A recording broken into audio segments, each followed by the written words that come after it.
Estudia actuación en Timbre 4. Niños, adolescentes, adultos. Dirección Claudio Tolcachir. Informes en www.timbre4.com. Letras y corcheas. Un encuentro con músicos y escritores. Una hora para disfrutar de canciones y textos contado por sus autores. Letras y corcheas. Los jueves de 22 a 23 con la conducción de Hernán y Mario Dobri. Buenas noches, bienvenidos a una nueva emisión de Letras y Corcheas. Hoy nos acompaña, para mí, el mejor periodista que hay en la Argentina, pero hoy lo tenemos en una faceta totalmente diferente, en su faceta de debut como novelista. Acaba de publicar hace muy poquitito tiempo La ciudad de las ranas, de la cual vamos a estar hablando a lo largo de todo este programa. Mario, ¿qué nos podés contar de nuestro invitado de hoy? Bueno, buenas noches. Como crononautas de lo ya vivido y registrado en la memoria imperturbable de las cosas que han sido y aún perturban el presente de los hechos, los escritores de ficciones que aventuran sus personajes y circunstancias dentro del interludio histórico saben que las acciones de esos personajes vivirán la ficción de los acontecimientos que su magia de exégetas conducirá sin tener la posibilidad de modificar el resultado final de los sucesos que se dieron, incluso sin trascender al papel de la narración. Serán parte de la trama, pero no de la tela que vestirá la historia. El regodeo que el escritor anhela al meterse en los más intrincados actos de individuos y hechos memorables es la miel y pimienta de lo que torna a un navegante del tiempo. Como otros desean vivir el futuro anticipadamente, ellos desean imperiosamente hundirse en la física del pasado para conocer el origen del germen de las vicisitudes y así insertar los personajes novelados como si fuesen ojos avisores de lo que se daba. Hoy en esta noche de Jueves de Letras y Corcheas nos visita un escritor y periodista de sublime inteligencia, con el cual ahondar las sombras de la memoria. Buenas noches, Hugo Alconada Mon. Es un placer contar contigo en nuestro programa. Buenas noches y muchísimas gracias a ambos por esas palabras y por esta invitación. De corazón, gracias por cómo me han presentado. Gracias. Hugo, te voy a decir la idea que me planteó el libro, que debo decirte me atrapó de comienzo al final. Pero he visto en él y me ha hecho recordar historias como la de Julio Verne en 5 semanas en globo, por ejemplo, en donde 3 nautas se largan al mundo y giran, y Julio Verne minuciosamente describe lugares, hechos, historias, todo lo que es concerniente a esa aventura que dan y terminan siendo.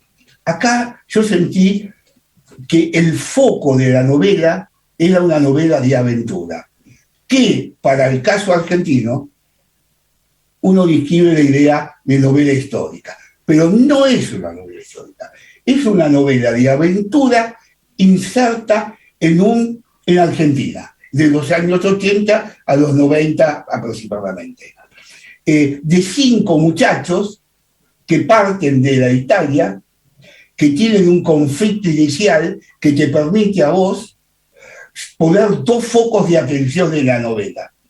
Uno, el transcurso de la novela in situ en la Argentina, de la vicisitud de los 5, y otro, la resolución de la problemática de los 5 entre sí, que es, la novela empieza con los 5 casi, y termina con los 5 no tan casi.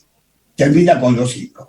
En el medio están las hojas del bosque, ¿no? Que es la historia de los 80 y de los 90 que se manifiesta meticulosamente dando un sinnúmero de tipos y de personajes que aparecen y desaparecen, pero en el cual no está centrada la novela, sino que es la novela de la aventura. ¿Estoy en lo cierto o verdaderamente es un dilate lo que digo?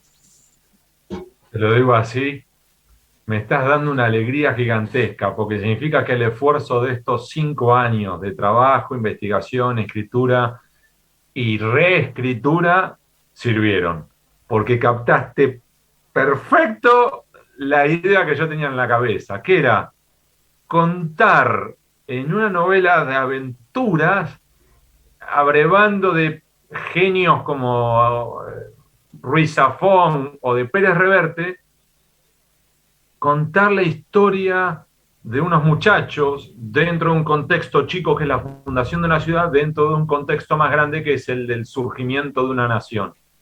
Pero que en esencia yo lo que quería contar era la historia de estos muchachos. Así que lo que acabas de decir, ya por mí cerremos acá la conversación porque ya me voy feliz. Porque sí, esta era la idea, sí.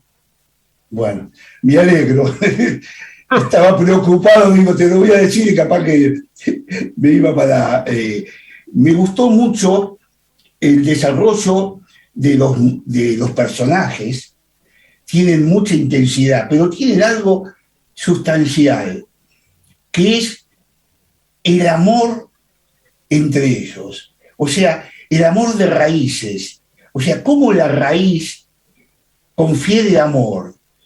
Lo digo por esa cantidad de inmigrantes que van a tantos países y se reúnen en cofradías, en cosas, pero que necesitan de unos de otros para poder vivir y hacer pie en un horizonte que es difícil. No digo a eso solo, a tantos otros, ¿no? O sea que es una enseñanza además para nosotros.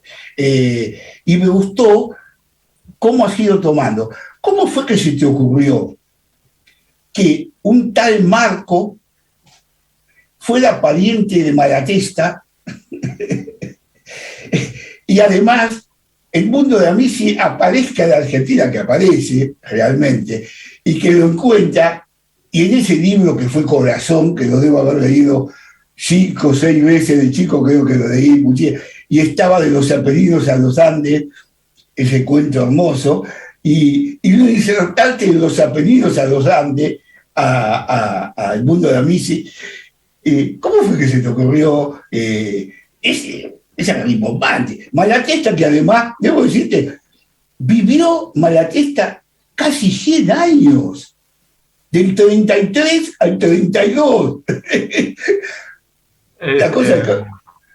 A ver, te puedo contar que esto comienza hace mucho tiempo, cuando yo trabajaba en el diario El Día de La Plata. Yo trabajé entre el año 99 y 2002. Y como suele ocurrir, ese pequeño periodo como periodista en un diario de la ciudad de La Plata me permitió conocer más sobre la ciudad de La Plata y sus barrios que mis anteriores o posteriores años como ciudadano. Porque uno termina conociendo personas interesantes, entrevistando personas que de otro modo jamás entrevistaría o conocería. Y así fue como terminé conociendo algunas, como si fueran pequeñas anécdotas o historias que me permitían vislumbrar que la historia de la ciudad de La Plata era mucho más interesante. Entonces me quedó eso en la cabeza y en algún momento empecé a investigar y a leer en serio y a empezar a buscar datos, registrar archivos históricos, y empecé a armar primero una suerte como de, en estos términos de investigación periodística, una línea de tiempo, es decir, qué se fundó cuándo y cómo se hizo y quién coordinó con quién. Y después empieza el otro proceso, que es el proceso de la ficción, que empecé a decir, bueno, ¿cómo explico esto? ¿Cómo cuento esto? Pero acá a mí me gustaría contarlo en primera persona, pero no desde la perspectiva de alguien poderoso, no desde la perspectiva de un Rocha o de un Benoit, sino de un laburante. Y ahí empecé a pensar en quién podía llegar a ser. Primer golpe de suerte, me cruzo con alguien, te vas a reír, pero vos sabés, en serio, Mario, en un momento yo estaba en Montevideo, me presentan un muchacho que el apellido es Rocamora, te juro que me salió del alma, recién lo conocía y lo primero que le dije es, ¿te puedo pedir un favor? ¿Puedo usar tu apellido para una novela? Se empezó a reír a carcajadas, le expliqué la situación y me dice, te la regalo.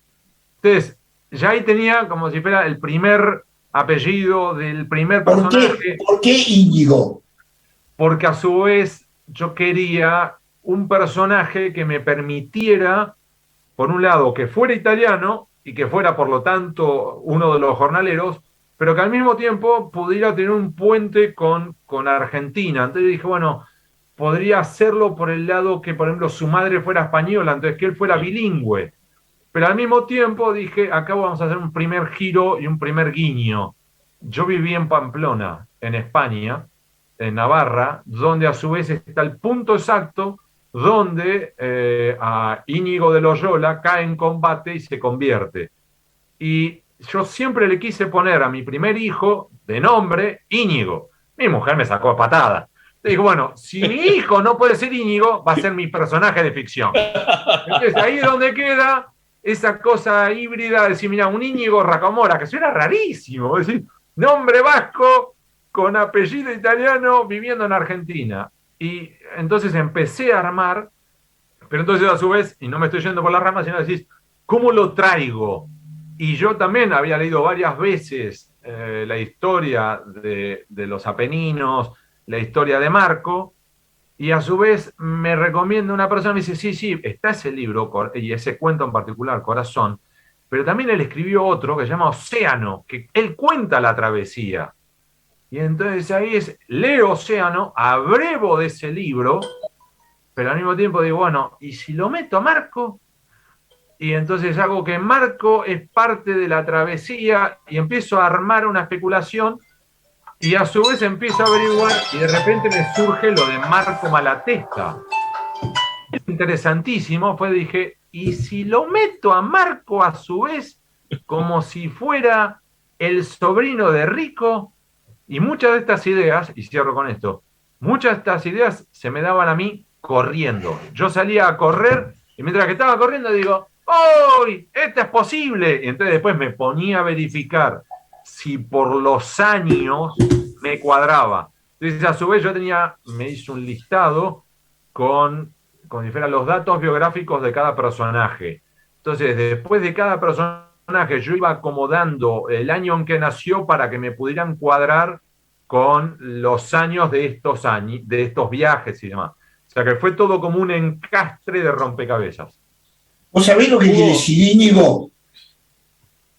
Íñigo, o sea, yo sé que es la versión en español, en vasco, de Ignacio, pero después, ¿qué significa el nombre en sí? No.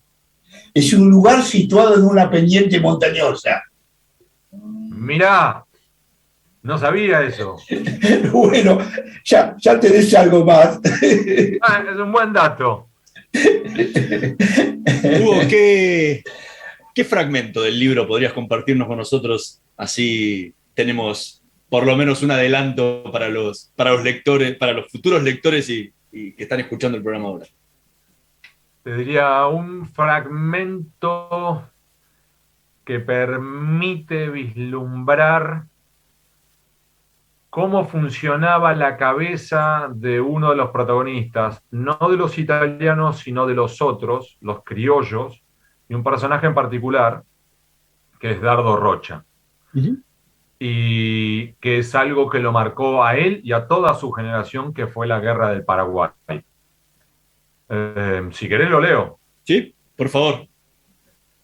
La Plata, 6 de enero de 1883. A la derecha, el teniente coronel Carlos Quín lidera la primera carga de caballería. El monte está erizado de paraguayos que los esperan. Hay gritos, polvo y cañonazos. Gira sobre la montura y examina a los suyos. Les grita que saldrán al galope en cuanto reciban la señal. ¡Sí, mayor! Es la respuesta que recibe y les sonríe. O eso intenta. Siente seca la garganta y el estómago como una piedra. Acomoda las botas en los estribos. Vuelve la vista hacia la derecha, pero el comandante no está. El caballo galopa desbocado entre los muertos y heridos. Cayó King, comprende. Sable en mano, el resto son retazos de una carga, 2 entre los esteros. Huele a pólvora chamuscada y a miedo, aullidos. La camisa plena de sudor y de sangre. Propia. Alguien le grita, desencajado, que el batallón se quedó sin cartuchos. Están perdidos. Acá nos quedamos, Paula, le susurra a la prima que lo espera en Buenos Aires. Ordena otra carga. Cuestión de locura o de vergüenza. Espuelas al monte, sabe que va por última vez. La sangre que le tapa los ojos y él que se estrella contra el suelo, el caballo a un lado, fulminado de un tiro en la cabeza. Se levanta como puede y vocifera: señor gobernador, don Dardo. La voz lo extrajo de entre los demonios por un rato. Es hermosa esta parte. Realmente es una parte, o sea, es una lectura épica, porque realmente eso sucedió el combate. Los hechos que vos narrás son parte de tu imaginario. No, espera. No, King murió, no cabe ninguna duda. Pero además, este relato, te cuento, Mario, mucho de lo que abrevo de la historia real está basado en documentación. Sí. Esto en particular ocurrió tal como lo conté. Sí. Ocurre lo siguiente: cuando Dardo Rocha compite por la presidencia, vivió el equivalente a una fake news. Lo acusaron de cobarde. Y entonces él le pide a distintos camaradas de armas que digan: yo no les pido que inventen nada, les pido solamente que me manden cartas con lo que ustedes hayan visto que yo viví. Y empiezan a mandarle, tanto subordinados como superiores, cartas en las cuales le dicen: yo vi cuando Dardo Rocha ordena la carga caballería, claro, que además tal le dijo que no teníamos más cartuchos, él dijo: vamos adelante igual. Se lanzan, le pegan un tiro en la cabeza al caballo. Todo lo que yo cuento está narrado en cartas por manuscritas que le mandan sus compañeros de armas como diciendo: no podemos tolerar que a vos te acusen de cobarde. Y entonces lo que yo hago es reconstruir en base a esas cartas que están en el Archivo Histórico Nacional lo que fue esa batalla, que a él lo marca de por vida. Y después en otras cartas que él envía, él dice, por ejemplo: todavía me duelen las costillas, me quedaron secuelas y todavía tengo no sé cuánto. Claro, es de todos los heridas de guerra que le quedaron y los veteranos que le van recordando otros pedazos. ¿No se acuerda usted, mayor, que tal otro se cayó en tal lugar y nunca más volvió? Y es todo un retazo. Ahora, Hugo, esto que contás es una pequeña muestra de lo que es el libro, que está hiperdocumentado. ¿Cuánto utilizaste como herramienta el detalle más mínimo que lo pones constantemente en cada parte del texto para después, o sea, como un recurso para mostrar que todo es verdad lo que está pasando y que cuando necesites inventar algo, nadie crea que eso está inventado? Ese es un muy buen punto. Lo que traté de hacer es apoyarme lo máximo posible en la documentación histórica y en reconstruir qué había en aquel momento para no patinar. Entonces, tanto para reconstruir lo geográfico, es decir, a ver, si yo le digo que el personaje camina por este lado, en ese momento esa calle se llamaba de ese modo, es más, existía esa calle. Entonces, cuando uno dice, iba caminando hacia el Congreso, pará, ¿cuál Congreso? ¿El Congreso actual o el antiguo edificio del Congreso? ¿Cuándo se cambió el edificio? ¿Cómo se llamaba la plaza? Porque esa plaza era la Plaza de Mayo o se llamaba de otro modo. Y a su vez, ¿dónde estaba la Casa de Gobierno? Para la Casa de Gobierno era igual que era la que estaba ahora. ¿Cuándo la pintaron de rosada? ¿Cuándo le empezaron a decir Casa Rosada? Entonces hay que ir reconstruyendo cada uno de esos datos para no patinar. Lo mismo que en la construcción de la Ciudad de La Plata, traté de ir verificando cada uno de los hitos, es decir, ¿cuándo instalaron la luz eléctrica? Porque si yo digo que están leyendo es a la luz de las velas, o ya es con una lamparita. Y la lamparita eléctrica, ¿de qué tipo era? Y lo mismo que tengo acá a 1 metro mío, tengo un plano de la ciudad de La Plata de 1 metro por 50 por 1 metro por 50, donde fui colocando cada uno de los puntos específicos y dónde estaban los arroyos y dónde estaban los puentes para poder hacerme una idea concreta de cómo era. Para a partir de ahí, como decía Mario, empezar a dejar fluir el lado B, que es la ficción. No, lo que te preguntaba era porque al tener tantos detalles, todos estos detalles, cuando vos podés inventar uno y que ya el lector pierda el sentido de si es verdad o mentira. Digo, pues está tan documentado que uno puede decir, ok, si este dijo tal cosa, o sea, tiene que haber sido así. O sea, uno ya empieza a creérselo porque está en la precisión con la que trabajás los datos, pareciera que es todo cierto. Es que, y bueno, y hay cosas obviamente que están inventadas porque es una novela. Es que eso es en parte también lo que le pasa a Félix Luna en Soy Roca y a Tomás Eloy Martínez en la novela de Perón y Santa Vita, que después hubo periodistas que abrevaron en esos libros creyendo que el material era todo información contrastada, histórica, real, y pegaron unas patinadas brutales. Vos sabés que hubo, que hace muchos años, pero muchos, ya hace más de 20 o 30 años, yo estaba escribiendo un ensayo de esa época, sobre esa época de los años 1880, sobre todo después de la caída de Buenos Aires, porque escribí sobre el barrio Belgrano, que es tan importante Belgrano. Acá hay una ciudad, acá hay una calle que nadie sabe por qué se llama Ciudad de la Paz, por ejemplo, ¿no? Que tiene que ver con la ciudad donde se firma la paz para la capitalización de la capital, ¿no? De Buenos Aires. Y en ese entonces, mirando La Plata, empecé a pensar por qué los Rocha y los otros personajes le habían puesto La Plata. Y por qué era. Y ensayé una idea sobre la misma, en la cual mostré cómo podía demostrarla, pero no en algún fondo que vos trataste acá.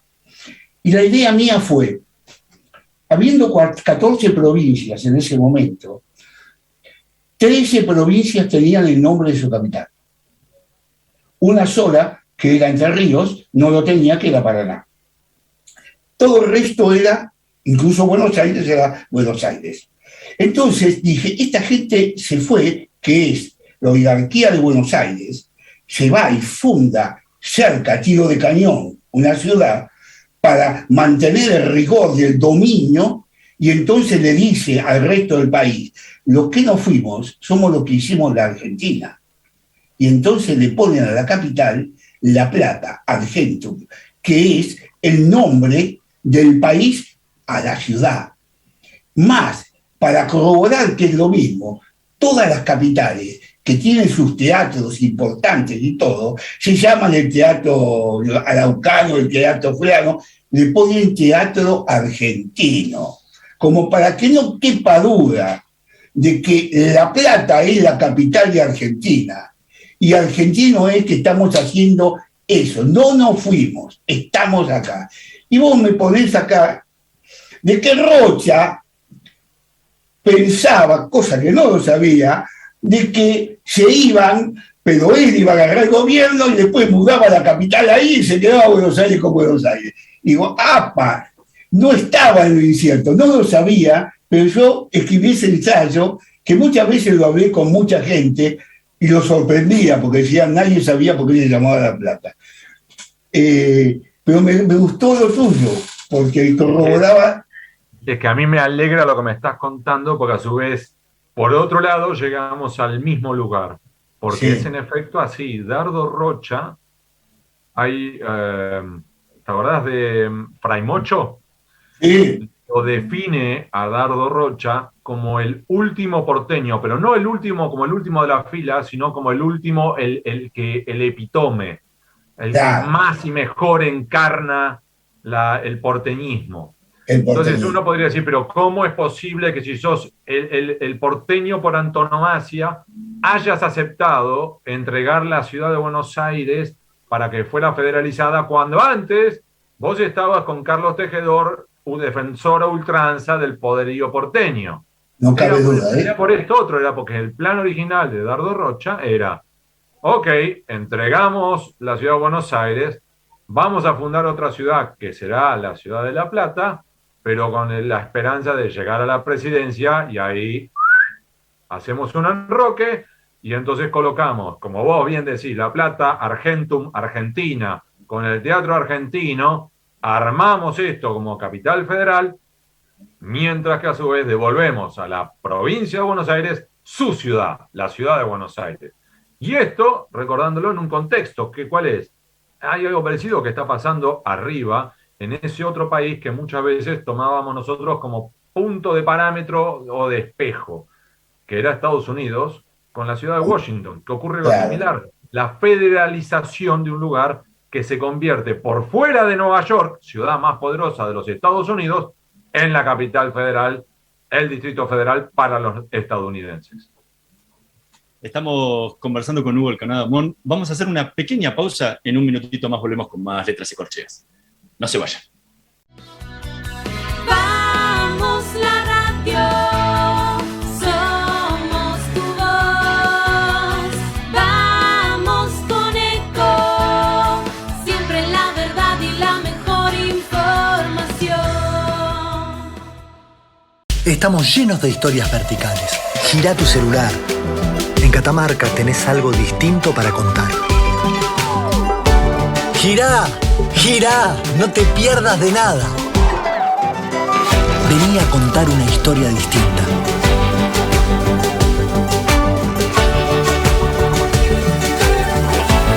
¿Querés descubrir algo distinto? Girá y vení a Catamarca.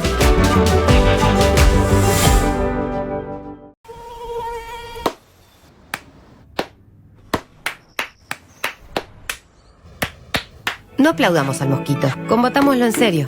Para combatir el dengue, el zika y el chikungunya, evitemos que los mosquitos piquen y se reproduzcan. Usemos repelentes, coloquemos tules en la cuna de los bebés y demos vuelta a contenedores para que no se acumule el agua. Si tenés fiebre alta, dolor de cabeza y dolor muscular, no te automediques y acudí al médico. Encontrá más información en argentina.gov.ar. Argentina Unida, Ministerio de Salud, Argentina Presidencia. Cuidar es la herramienta digital del Ministerio de Salud. Descargala en tu celular a través de tu App Store o Google Play y carga tus datos.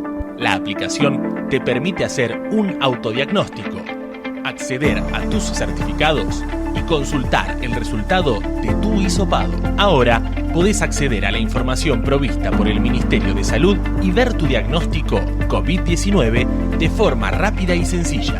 App Cuidar. Sigamos cuidándonos. Gobierno del Pueblo de Merlo. Intendencia Menéndez. Informate en ecomedios.com. Seguinos en Twitter, @ecomedios1220. Letras y Corcheas. Una hora para disfrutar de canciones y textos contados por sus autores. Con la conducción de Hernán y Mario Dobri.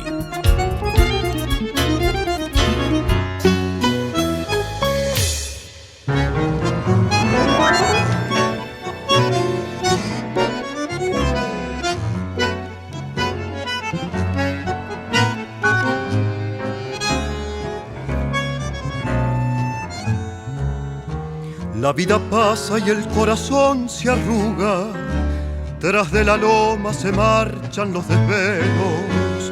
Uno se pone un sueño de horizonte y es el camino que manda sobre el sueño, pero es muy triste perder las esperanzas y andar envueltos en nubes de algodón. Me voy al tranco silbando una nostalgia que es como un beso de adiós a los recuerdos. Trunco el silencio de apostarlo a todo, las horas pasan bebiéndome en lamentos, y si perdí vencido la osadía, ¿con qué mentiras volver a comenzar? Pero al final el tiempo pasa y el destino se va. Uno se pone un corazón de papel que se le estruja en cada sueño, en cada tajo. Sueños que son las ilusiones que el camino esquivó. Uno hace alarde de saber su razón, y es la razón la que no está.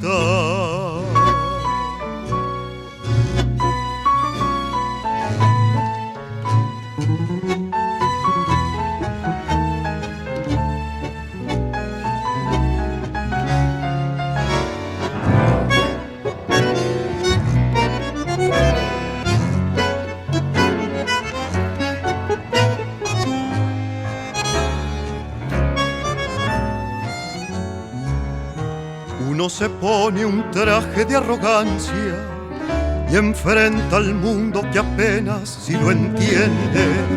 Uno se siente esquivo ante la gente y es uno más que esquiva lo que siente.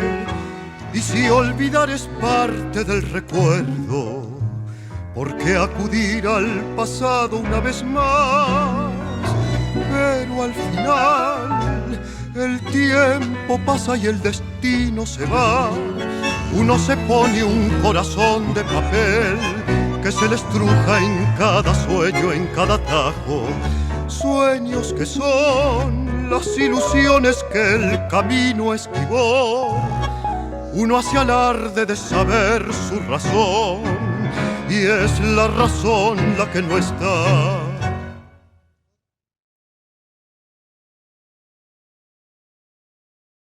Escuchábamos Un sueño de horizonte en la voz de Jesús Hidalgo, tema del poeta Mario Dobri.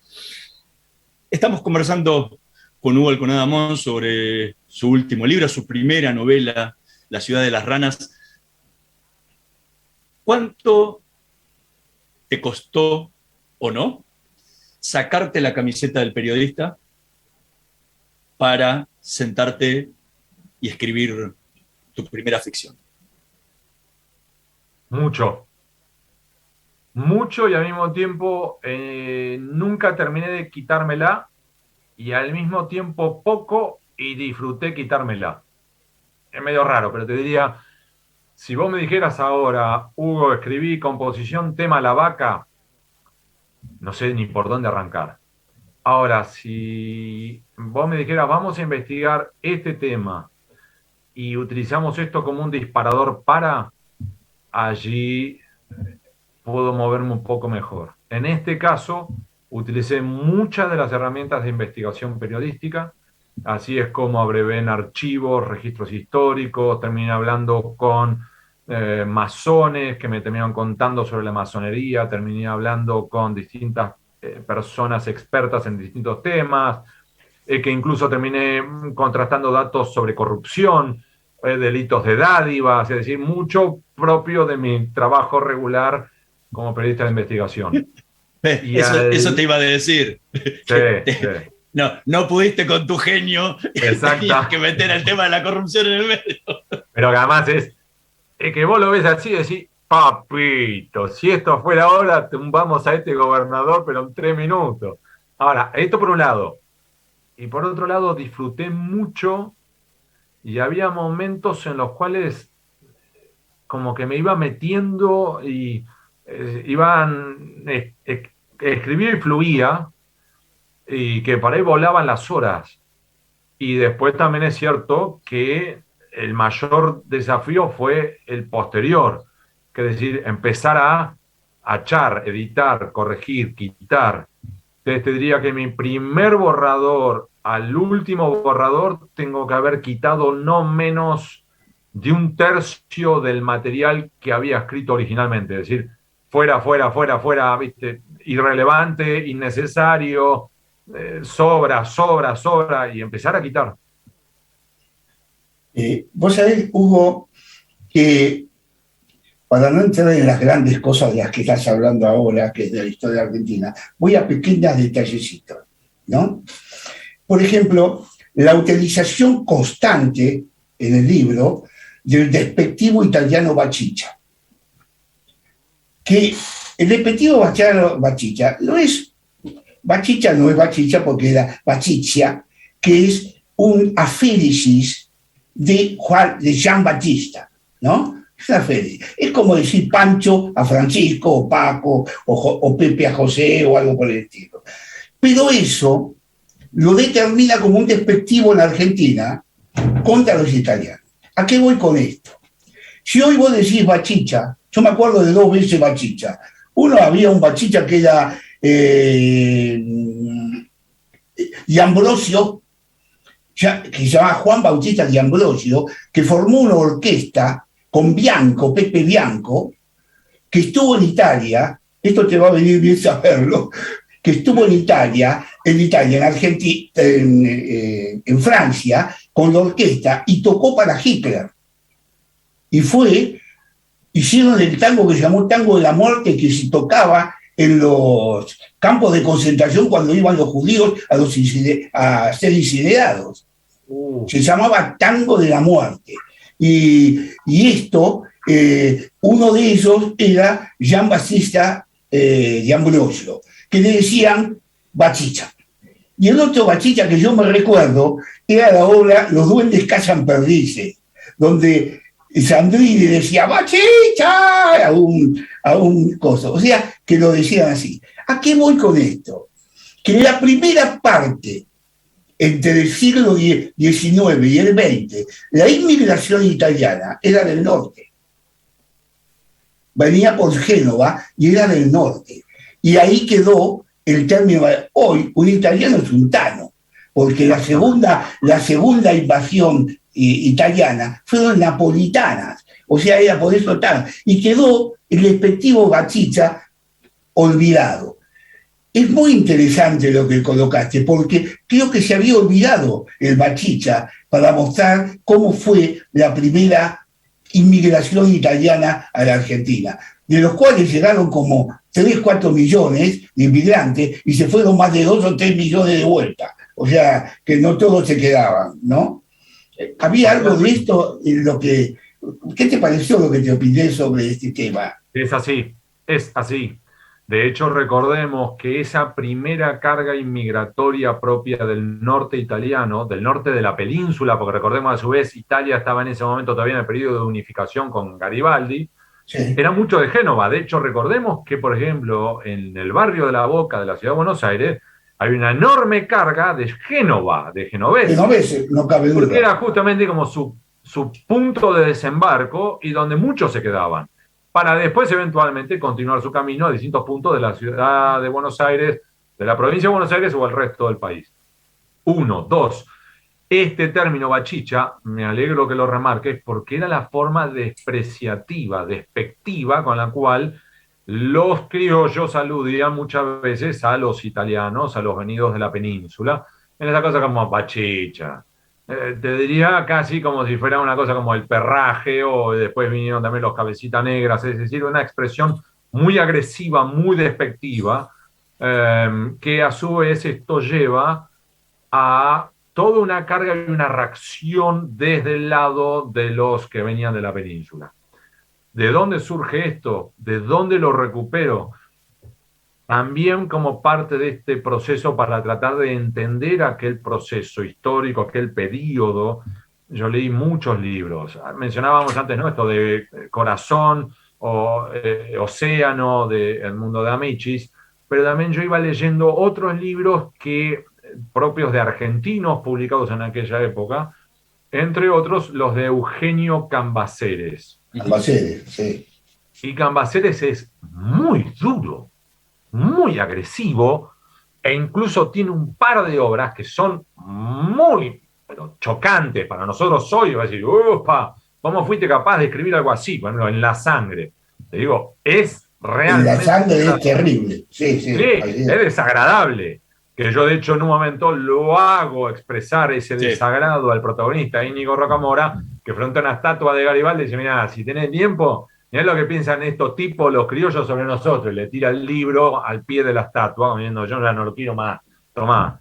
Entonces, en ese libro, él alude a Bachicha. Entonces yo a su vez me pongo a reconstruir qué significa Bachicha, y cuando entiendo lo que significa, dije, este término claramente tengo que utilizarlo porque no es solamente el término, encarna una época, encarna una visión sobre el que es distinto, que es, en definitiva, a mí me tocó, y también abrevé en eso, yo fui 2 veces extranjero.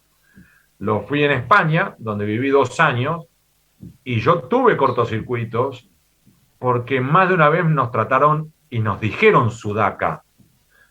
Y después en Estados Unidos, donde también viví muchos años, donde por el contrario yo me sentí discriminado por contraste.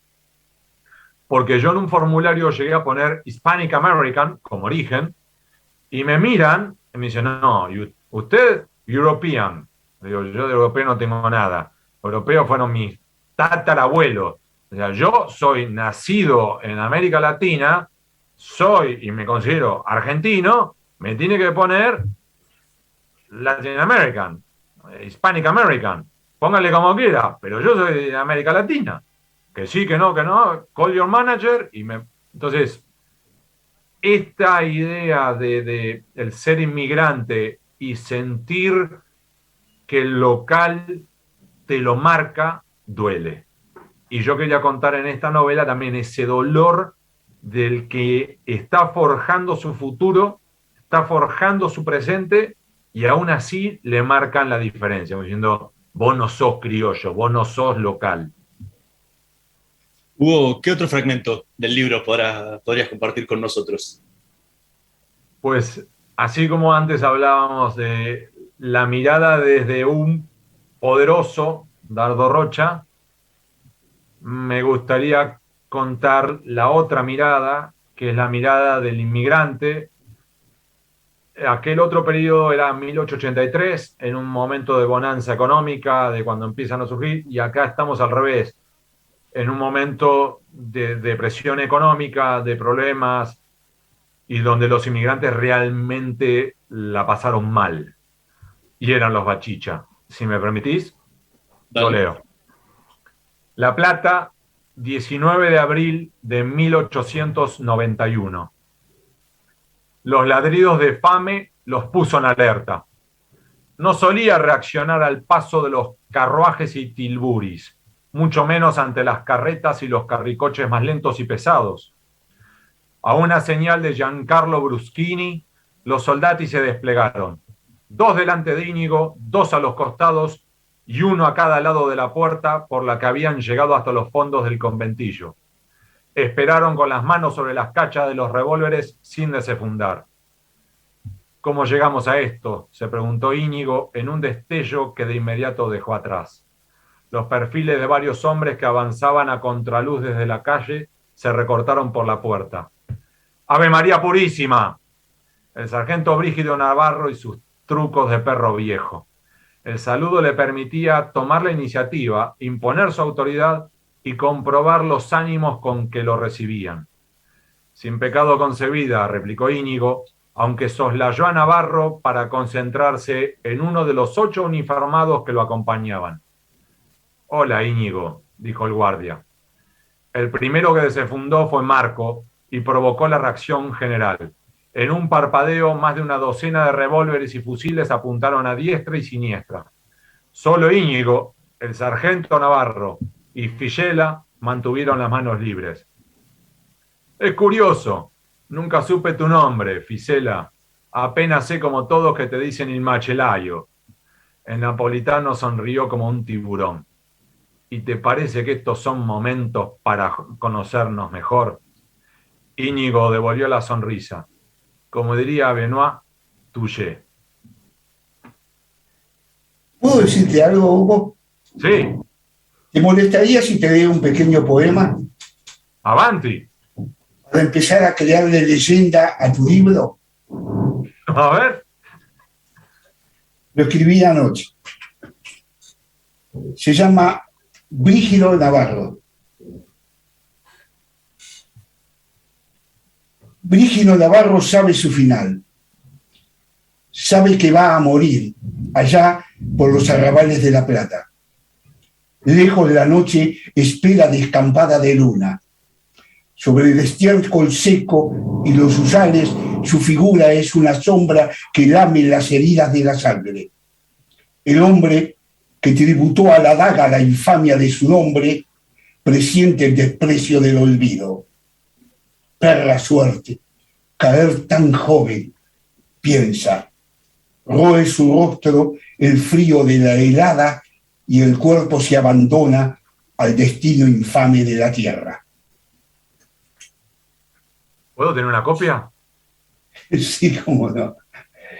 Ya tiene, bueno, ya empezamos a hacer leyenda de libro. Mirá cómo me entusiasmó que dije, esa escena de Nano me arrancó el poema. Yo de ahí. Muchísimas gracias. Te agradezco yo que me inspiró a hacerlo esto, ¿no? Vos sabés que incluso esos nombres, así como te mencioné, que estando en Montevideo me topé con un Rocamora. Hay una entrevista que le hice a Arturo Pérez Reverte, en el cual me decía que él coleccionaba nombres. Y yo intenté para esta novela hacer lo mismo. Y en un momento yo estaba buscando los registros históricos de la provincia de Buenos Aires, los expedientes administrativos sobre la Fundación de La Plata, y estaban los registros de los distintos policías de la ciudad. Y había un Brígido, el apellido era distinto, pero el nombre me pareció espectacular. Además juega con esta cosa como de rígido y frígido, y además es muy argento, entonces dije, me lo traigo. Y lo mismo con Bagual. Y entonces traté de ir jugando con nombres que encarnaran más que un nombre. Y te cuento alguna infidencia más. Ese final de Brígido Navarro, sin spoilear demasiado, pero está basado en una batalla que ocurre en un momento específico, ¿sí? En una fecha específica. 8 de agosto de 1893. El 8 de agosto de 2021 y el 8 de agosto de 2020, yo me fui a la hora de la batalla, al lugar de la batalla, que todavía hoy es un descampado, a recorrer el lugar para tratar de asimilar la luz y el lugar. Y busqué el lugar donde yo me imaginé que eso que acabas de relatar pudo ocurrir. Y dije, yo no sé si somos almas unidas. Solía, Hernando sabe, de ir a Arroyo del Medio para poder sentir. Escribí un cuento sobre Mitre, en donde Mitre se acuesta y casi derrotado en la batalla de Pavón, y se despierta cuando dice, general, hemos vencido al enemigo, se están retirando las tropas de Urquiza. Y yo fui a Arroyo del Medio, pero lo último que hice fue ir por Quiroga a Barranca Yaco. Yo escribí una canción que te la va a hacer llegar ahí, Hernán, que se llama Sobre Sombras y Memorias, donde habla de todo el recorrido hasta la muerte en Barranca Yaco de Quiroga. Y cuando fui con la canción ya compuesta y cantada y todo, me senté ahí, me puse ahí en Barranca Yaco, coloco el coche de la canción, y un remolino de hojas viene y se me pone encima y cae sobre mí, y yo me quedé mudo y pensé que eran las huestes, el carro que venían, y yo dije, convoqué a los espíritus. El mal se ríe porque sabe que es cierto esto. Es así. Y vos hiciste lo mismo porque sos un alma histórica, sos un alma que los lugares viven los acontecimientos. El que va a un lugar donde hubo un acontecimiento está obligado a revivir el acontecimiento. Sí. Si vos estuviste ahí, volvés a revivir todo eso, porque estás poseído por el lugar. Que vos me vas a entender. El lugar está encajonado entre el Camino Centenario, la autopista La Plata-Buenos Aires, el Arroyo del Gato y el descampado. Hoy hay eso, hay plumerillos, hay talas, hay bosta, hay charcos. Y vos sabés que yo caminaba por ahí y me emocioné. Sí, porque estás poseído por el lugar. El lugar te posee. Uno no va a Italia o a Roma o a Grecia sin sentir que está ahí donde las cosas se dieron. Vos podés pensar acá sobre la Acrópolis, pero si estás en la Acrópolis estás vos. Solamente en aquellos espíritus sensibles el lugar le hace revivir la historia de lo pasado. El lugar. Es así. Hugo, sí. la novela tiene muchas vetas. ¿Sí? Podría uno decir que es una novela sobre la Fundación de La Plata. Podría uno decir que es una novela sobre la generación del 80, sobre la fundación de un país. Podría decir uno, obviamente vos la definiste como una novela de aventura. También podría ser una novela de inmigración. ¿Cómo qué la podrías definir más allá de novela de aventura? Uy, es muy buena. Para mí te podría decir, es una novela del presente. Anteayer, viniendo de Buenos Aires, escuchaba a Javier Cercas en una entrevista y tiene que haber dado no menos de 6 definiciones distintas sobre Anatomía de un Instante, su libro. Y te diría que me cuesta mucho definir o reducir o sintetizar este libro. Porque es eso, es un libro sobre la generación del 80, es una novela sobre la Fundación de La Plata, es una novela en la cual cuenta un punto de inflexión de la Argentina, es una novela de aventuras y me alegra que Mario lo haya remarcado así. Y es mucho, o intenté que fuera mucho más, porque también es una historia del poder. Y una historia del poder que es recurrente, porque te habla sobre realidades constantes, es decir, de cómo en aquel momento financiaban las campañas del mismo modo que ahora, de cómo se robaban dinero del mismo modo que ahora, de cómo se espiaban del mismo modo que ahora, pues es igual, es igual. Y claro, por ahí teníamos la versión Villiquen de la historia sobre Roca y sobre Rocha, y los lees y se espiaban entre ellos, igualito que ahora. Y al mismo tiempo hay una expresión que no la sé traducir y quizá Mario o Hernán, ustedes puedan, que es también una novela como Coming of Age. ¿Cómo se recuerdan el título del libro de un lugar en el centeno? ¿Cómo es? ¿El guardián entre el centeno? El guardián en el centeno. Bueno, la mejor traducción es El cazador oculto, ¿no? Y entonces esa idea de coming of age, es decir, en esa dinámica, es decir, un grupo de muchachos, como lo contaba antes Mario, que pasan de la inocencia, de la juventud, de la adolescencia, a la adultez, a la madurez, a la realidad. Y hay un momento en el cual hay uno de los protagonistas que dice, siempre hay un día en el cual empieza la adultez. En el caso de Marco es cuando casi muere y dice, se terminó, si yo me voy a morir, antes quiero volver a ver a mi vieja, y sale a buscar a la madre. Para Íñigo, no voy a decir cuándo, pero hay una muerte que también lo marca y es el punto de inflexión para él, que lo cambia por completo. Y entonces también podría ser eso, como si fuera una novela sobre la evolución humana, sobre la evolución de las personas.